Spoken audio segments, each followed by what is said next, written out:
All right, enough Newcastle. How about some quick hits instead? Absolutely. A late Bergvall goal gives Spurs a 1-0 win over Liverpool in their League Cup semi-final first leg clash. But Rob, should Bergvall even have been on the pitch? And what did you make of Spurs in general?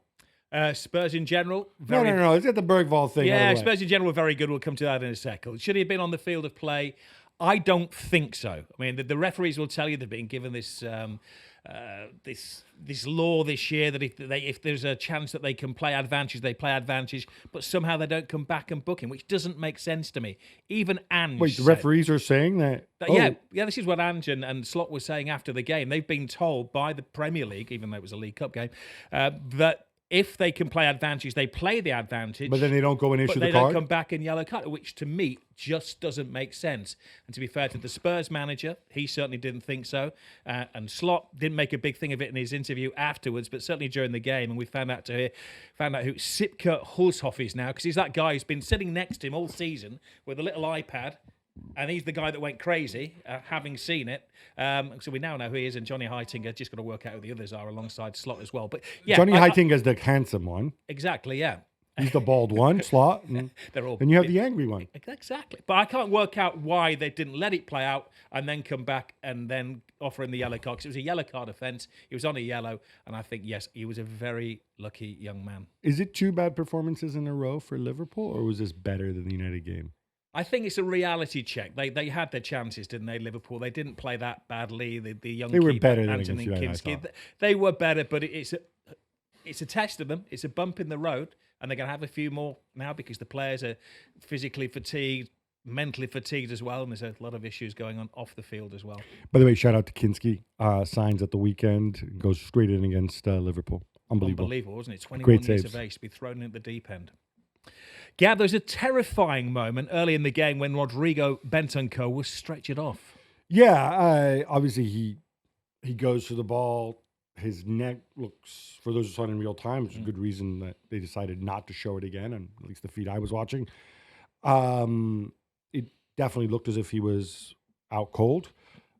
What made me more reassured initially was that the reaction of the players around him, that they didn't look the way Eriksen's teammates looked during the Euros. Put it that way. The reports are that he's gone to hospital. He's come out. He's posted on social media, and you're just grateful. But I mean, unfortunately, your mind goes to some very, very dark places every time we see that happening on the pitch. Let's hope he's okay. Mohamed Salah had a little dig at former Liverpool legend Jamie Carragher, who suggested that of the 3 big free agents to be, it was Virgil van Dijk who was handling it best. And Salah, of course, wrote, I think you're starting. I'm starting to think you're obsessed with me. Rob, this is no big deal, right? It's 3 different ways, isn't it? I mean, Trent obviously he looks like a man who's got the weight of the world on his shoulders at the moment, and the situation is weighing him down.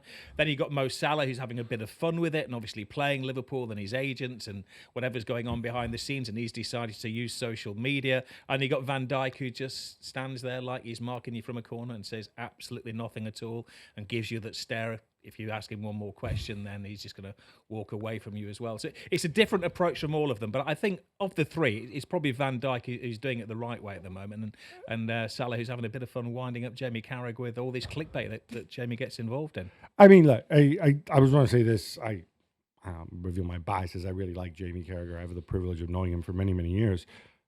The man is doing his job. Mm-hmm. He's not employed by Liverpool. He wasn't critical. I thought he was very respectful of the way they're doing it. These are contract negotiations. I mean, we're grown-ups. It's a business. Different people approach it in different ways.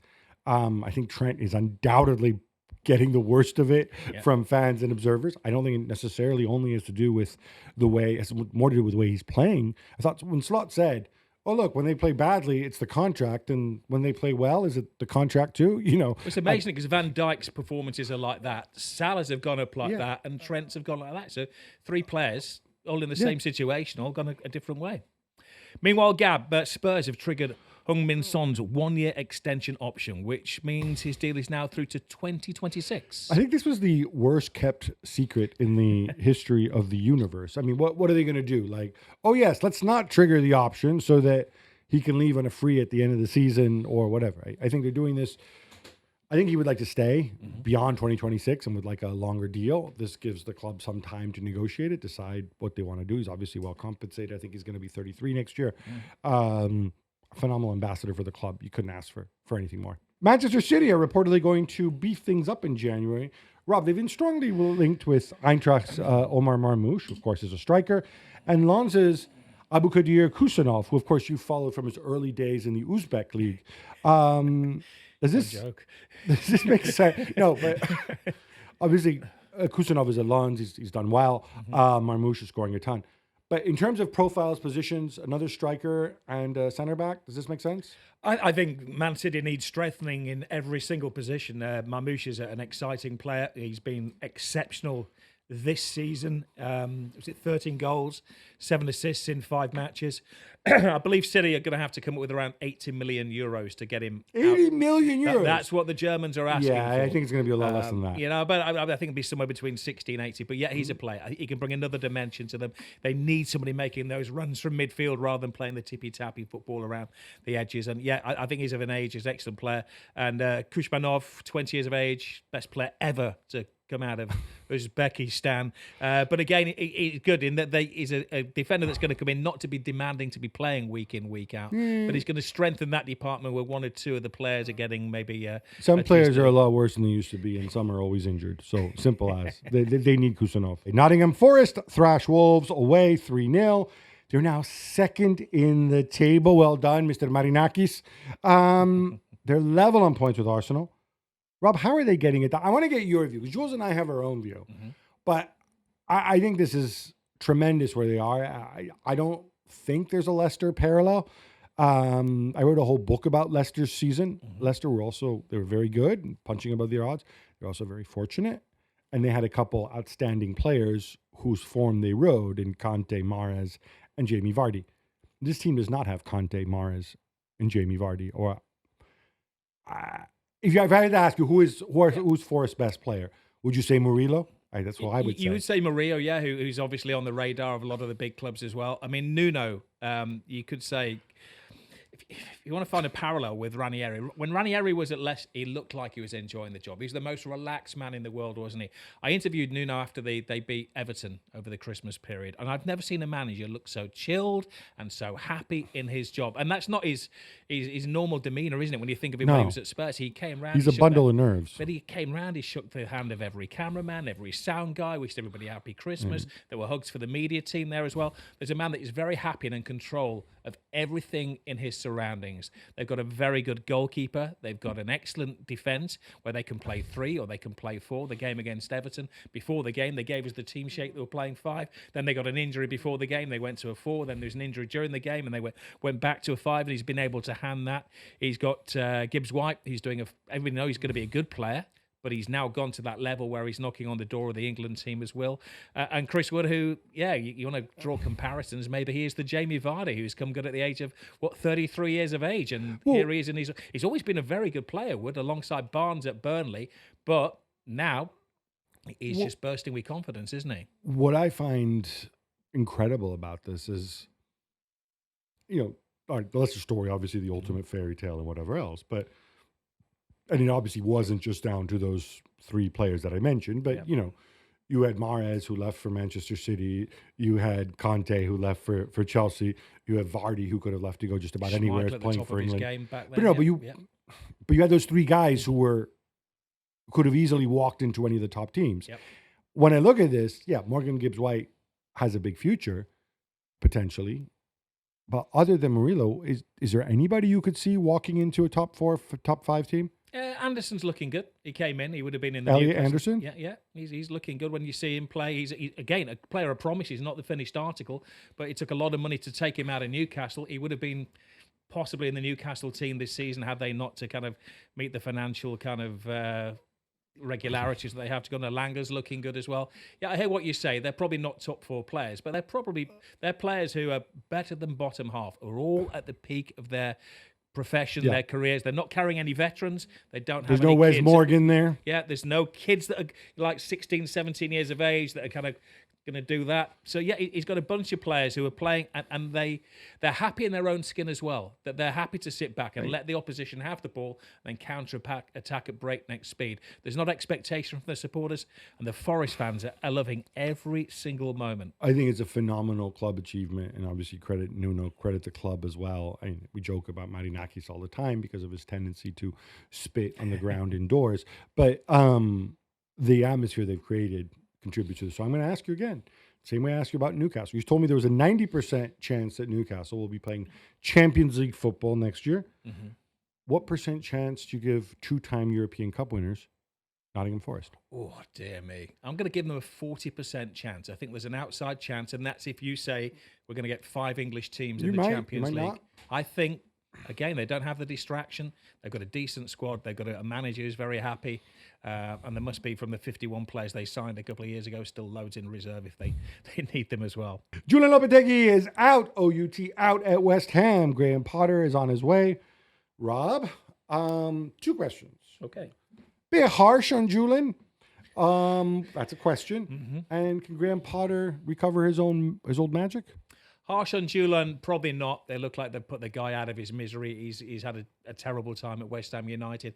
He's obviously had kind of personal issues at home as well. He just looked like he's just been released from an absolute hell over there in East London as well. The players haven't reacted to his methods. He seems to be getting into a weekly argument and chuntering at players as they come off the field as well. So it's probably best for the club, best for him. Graham Potter. I'm not sure if he would be in the fans' first choice, but he's been out, was it 20 months he's been out of football now? He said he's delighted that he's finally got a job, that he's not being linked with every kind of top-level vacancy as well. And Potter is a builder, Potter the builder. He's not going to come in and he's not going to wow people. He's going to look and he's going to, like he did at Brighton, he's going to work within the regime at West Ham United, and they've got this kind of director of football that doesn't seem to be welcome at the training ground. Tim Stuyten, yes, he's a bit German. But he has a reputation of working in that kind of process with the director of football and people bringing him players and saying, there you go, they're the ingredient chef, you go make the souffle as well. So as long as the West Ham United supporters aren't expecting an instant improvement, I think he could be a success. My danger for the West Ham fans is that, top 9 team last year, won a trophy under David Moyes, that I always remember the Stoke fans having to go at Tony Pulis when he was there and say, Pulis, we can be better than him. And then look where Stoke are now once Pulis went. And that's always my worry, that they were anti-Moyes a little bit too early, but I wish them the best of luck. And Potter is an exciting young coach as well. But first thing he said when we saw the press conference is he needs to find an identity for the team, and also he needs to build trust, which is obviously something he feels is lacking within the changing room. Yeah, I completely agree with that. I would also say they're lucky, fortunate that there's a big gap between sort of where they are and the 3 most likely relegation candidates that should allow Potter to focus on implementing what he wants to do and assessing the squad without necessarily having the pressure of instant results. Yeah, no, I'd agree. Kevin De Bruyne has been linked with a move to Major League Soccer to join San Diego FC in their inaugural season. Rob, he's a free agent. I think he still has quite a bit to give, rather, at a high level. And I'm not dissing MLS, but an expansion team in MLS, this would be a lifestyle choice, yeah? You would imagine so. There's a lot of stories out there that he would fancy maybe going open to the idea of playing in MLS, particularly a Californian club as well. San Diego is the big difference. And San Diego is beautiful, isn't it? It's gorgeous. Yeah. There's less great Mexican food, a lot less traffic and smog than LA.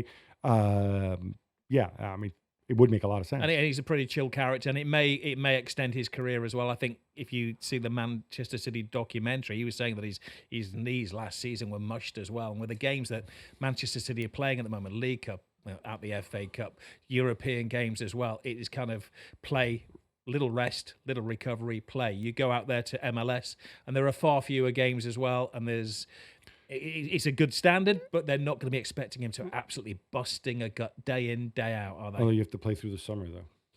There's nothing wrong with that. It's beautiful summer in California, isn't it? Right, the Marcus Rashford roadshow continues after reports that he met with Milan officials.